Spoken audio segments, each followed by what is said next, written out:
Welcome to this explainer. Today we're looking at something that honestly touches almost every single family in the country. There used to be a time when millions of Americans believed in a really simple promise. If you work hard and you play by the rules, one day you'll get to retire with dignity.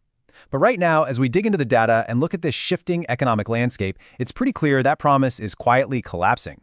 We're going to unpack the evidence and the actual economic realities today to understand exactly how and why this happened. So let's just dive right into the core question here. Why can't America's middle class save for retirement anymore? It's wild to think about, but right now, in the richest country on earth, people in their 40s, 50s, and 60s are genuinely terrified. They're staring at these retirement calculators and suddenly realizing there's a very real chance they might have to work forever. And we really need to understand why that is. Section 1. The Broken Promise. If you, or maybe someone you know, is feeling this pressure right now, first off, know that you are absolutely not alone. And no, it's not because you just suddenly became lazy or irresponsible. The system quietly shifted around us, and honestly, almost nobody noticed until it was way too late. Just think about the stark historical contrast. Back in the 1970s, a ton of workers had guaranteed pensions, housing was affordable, and here's a totally wild fact from our sources. You could often pay for a full year of college tuition with just a summer job. No way you could do that today. Today's reality is entirely different. We've basically replaced guaranteed pensions with 401ks, housing prices are through the roof, and gig work mixed with high debt has become the absolute norm. The question isn't really, will retirement be comfortable anymore? It's, will retirement even be possible? Section 2. The root causes. From tensions to panic. So, what's actually driving this whole thing? Well, the middle class is basically facing a systemic squeeze from multiple economic angles at exactly the same time. And the first major root cause here is the literal death of the pension. This was a super quiet shift from corporate responsibility over to individual risk. It used to be that companies carried the risk of your retirement. Today, you carry it. With the rise of the 401k, everyday Americans are now expected to essentially become part-time investors and financial planners while also just trying to survive their day-to-day lives. Your retirement survival is tied straight to the stock market, which means when markets inevitably crash or inflation spikes, millions of people panic, they pull money out early just to handle emergencies. Basically, retirement went from a rock-solid guarantee to a gamble. On top of that, the baseline cost of modern survival has just skyrocketed. In a lot of American cities right now, housing is eating up 30 to 50% of a family's entire income. That's massive.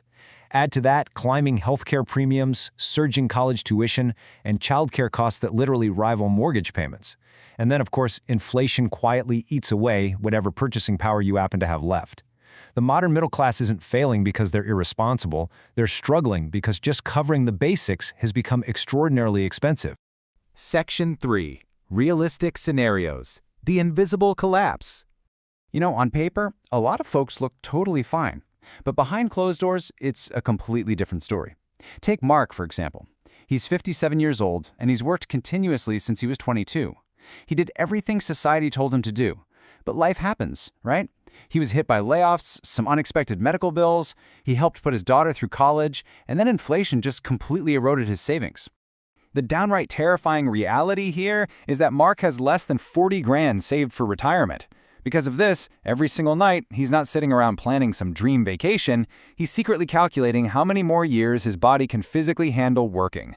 It's not about how long he wants to work, it's strictly about physical survival.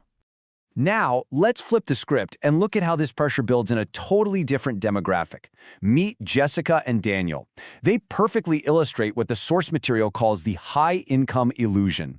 Together, these two are pulling in over $150,000 a year. From the outside, they look incredibly successful, but when you look a little closer, between steep mortgage payments, exorbitant childcare costs, insurance, taxes, and debt, they barely save a single dime. They aren't poor, obviously, but they are completely trapped, and millions of Americans are living inside this exact same high-income illusion, totally unable to build a bridge to actual retirement. Section 4. The Psychological Squeeze. Economics is really only part of the story, though. Modern America runs on what is basically a 24-hour psychological assault. Think about social media for a second. It has completely transformed how we compare ourselves to others. We aren't just looking at our next-door neighbors anymore. We're comparing our actual lives to millions of perfectly curated online profiles. And this drives intense lifestyle inflation. People are spending money not even to feel successful, but just to avoid feeling left behind. Pair that with a hustle culture that literally glorifies exhaustion, and you've got millions of people working constantly, yet feeling completely financially stuck. All this chronic stress leads to something psychologists call the scarcity mindset. Basically, when you're under constant financial threat, your brain biologically adapts to focus entirely on immediate survival. You simply do not have the mental bandwidth for long-term future planning. This means that sitting down and actually saving for retirement becomes emotionally and psychologically impossible for a lot of people, even when they know perfectly well how important it is. And that scarcity mindset, it feeds right into a deep sense of existential isolation. Sure, technologically we might be wealthier than ever, but socially we're way poorer. Communities have weakened, families are spread far apart, and trust in institutions has basically collapsed. For retirement, this is absolutely critical, because historically, humans survived old age by leaning on strong communities. Now, so many Americans are facing the existential terror of aging completely alone, without any real social safety net or family nearby to catch them if they fall. Section 5. The human and societal toll. Now, this isn't just a bunch of isolated, personal tragedies. A total lack of retirement security creates a dangerous domino effect for the entire country. Think about it. When older workers can't afford to leave the workforce, it blocks younger workers from advancing in their careers. Middle-class families losing hope leads to a huge drop in consumer spending. The healthcare system starts facing massive strain, and ultimately, all that hopelessness breeds national instability and deepens our social and political polarization. It's a massive national stability problem, not just a personal finance issue. Section 6. A path forward. Reclaiming the future.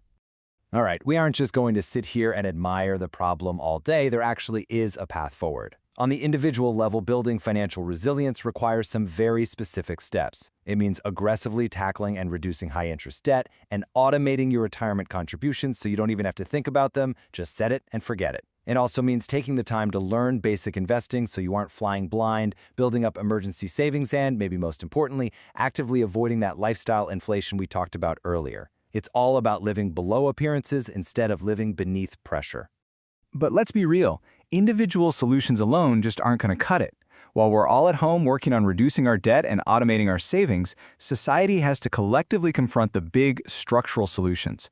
We're talking about the need for affordable healthcare, stronger legal protections for retirement, higher wage growth, and policies that actually promote affordable housing and community rebuilding. We have to rebuild the very foundations that allow ordinary people to thrive in the first place. Which brings us to this incredibly powerful thought from the source material. A country is ultimately judged not by how it treats the wealthy, but by whether ordinary people can grow old with dignity, security, and peace. At the end of the day, guys, retirement security isn't just about the dollars and cents in a 401k. It is fundamentally about human dignity. It's about whether or not we value people after their most productive working years are behind them.